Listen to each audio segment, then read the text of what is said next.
हमारे शरीर में रुधिर या रक्त हृदय के द्वारा एक स्थान से दूसरे स्थान तक पहुंचाया जाता है। ये मनुष्य के हृदय की संरचना है। मनुष्य का हृदय एक पंपिंग ऑर्गन है। यहाँ कभी भी रक्त का शुद्धिकरण नहीं होता।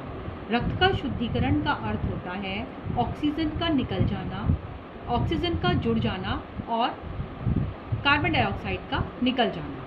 ये काम फुफ्फुस या फेफड़ों में होता है। हृदय का काम है रुधिर को सप्लाई करना। ये मनुष्य का हृदय आप देखेंगे यहाँ और यहाँ का कलर फर्क दिखाया गया है। क्या रुधिर अलग अलग रंग का होता है?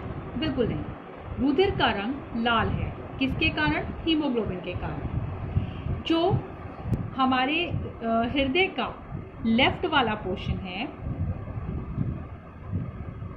वहाँ पर ऑक्सीजन युक्त रुधिर या शुद्ध रुधिर पाया जाता है। जो राइट वाला पोर्शन है उस पूरे पोर्शन में कार्बन डाइऑक्साइड युक्त रुधिर या अशुद्ध रुधिर मिलता है।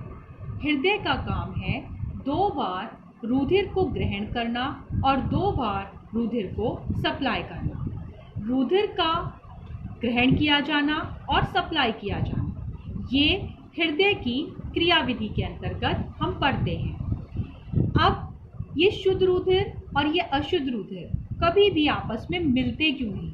हृदय तो एक ही संरचना है, पर कभी भी ये शुद्ध और अशुद्ध रुधिर का आपस में मिलना नहीं होता। क्वेश्चन पूछा जाता है कि ऐसा क्यों नहीं होता? एक बीच में सेप्टम या विभाजिका नाम की एक संरचना होती है। ये है सेप्टम। देख रहे हैं आप?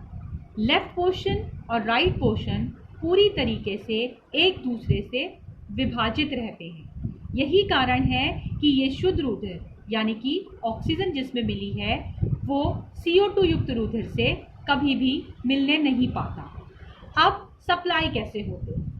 जी हाँ, जैसे शुद्ध रुधिर एक ओर है, अब इसको शरीर के अंगों तक पहुंचाने का काम कुछ अलग प्रकार की कोशिकाएं करती हैं, जिन्हें हम धमनी या शिरा बोलते हैं। धमनी, सभी धमनियों में शुद्ध रुधिर बहता है, जिन्हें हम आर्टरीज भी बोलते हैं। शुद्ध रुधिर एक स्थान से यानी कि हृदय से सप्लाई होता है शरीर के अंगों तक। अशुद्ध रुधिर शुद्ध होने के लिए भेजा जाता है फेफड़ों में, जो शिराओं यानी कि वेन्स के माध्यम से पूरा होता है ये काम।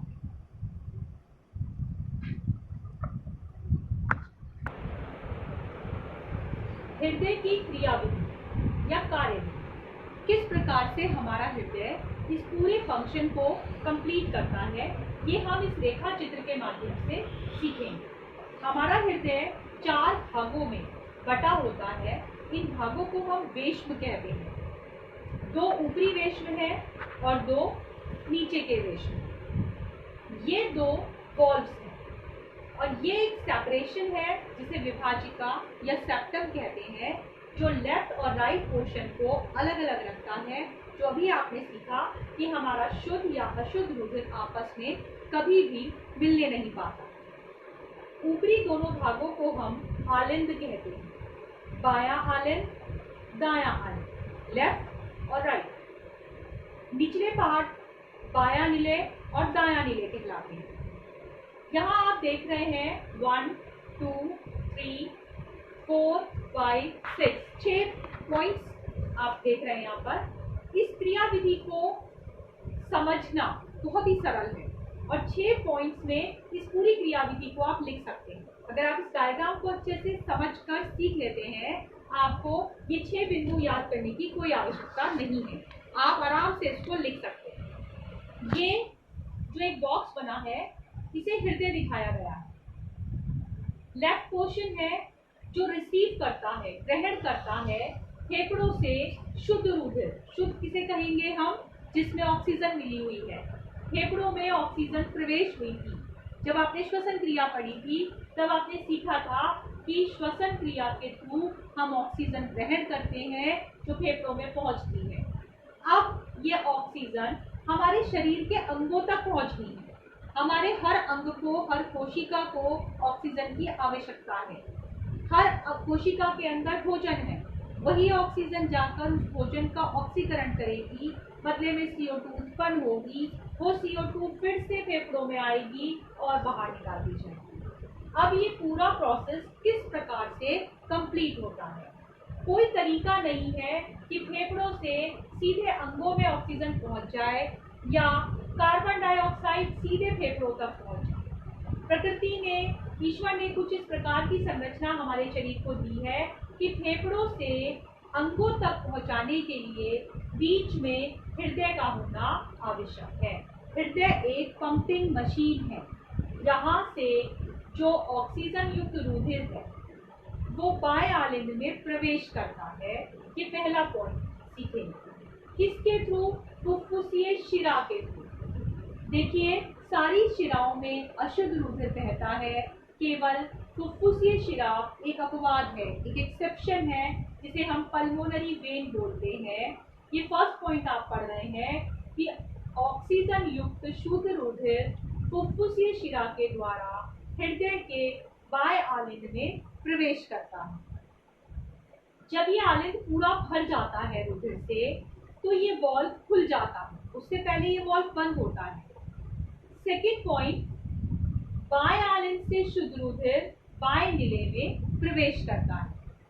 जब ये बायां निलय रुधिर से भर जाता है, तब थर्ड पॉइंट पढ़ रहे हैं आप, महाधमनी के द्वारा यह शुद्ध ऑक्सीजन युक्त रुधिर शरीर के अंगों को सप्लाई कर दिया जाता है। शरीर के अंगों में सभी कोशिकाओं तक ये रुधिर पहुंचता है। अब यह ऑक्सीजन भोजन का ऑक्सीकरण करती है। प्रत्येक कोशिका में CO2 उत्पन्न होती है और ये CO2 महाशिरा के द्वारा सभी अंगों से कहाँ पहुंचाई जाती है? वापस हृदय में। लेकिन अब हृदय के राइट पोर्शन में ये पहुंचती है। दायां आलिंद इस अशुद्ध CO2 युक्त रुधिर को महाशिरा के थ्रू ग्रहण करता है। जब ये दायां आलिंद पूरा भर जाता है, फिफ्थ पॉइंट पढ़ रहे हैं आप, तब ये अशुद्ध CO2 युक्त रुधिर दाएं आलिंद से दाएं निलय में चला जाता है। निलय के पूरा भर जाने पर फुफ्फुसीय धमनी इस CO2 युक्त रुधिर को फेफड़ों पे पहुंचा देती है, ताकि फेफड़ों में ये रुधिर फिर से शुद्ध हो सके। ध्यान से देखिएगा, फुफ्फुसीय धमनी ये भी एक अपवाद है। धमनी यानी कि आर्टरीज, सभी आर्टरीज में शुद्ध रुधिर रहता है, केवल फुफ्फुसीय धमनी या पल्मोनरी आर्टरी अशुद्ध रुधिर को लेके जाती है।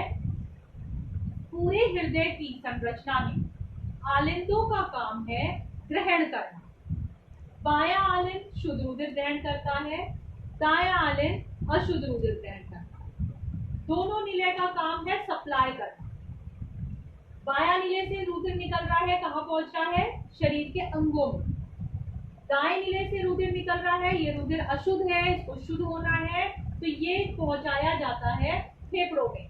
फिर से वही चक्र स्टार्ट हो जाता है। जब रुधिर शुद्ध हो जाता है यानी ऑक्सीजन जुड़ जाती है, फिर से वो उसी प्रकार से बाएं आलिंद में, बाएं निलय में, शरीर के अंगों में और फिर पुनः शुद्ध होने के लिए फेफड़ों।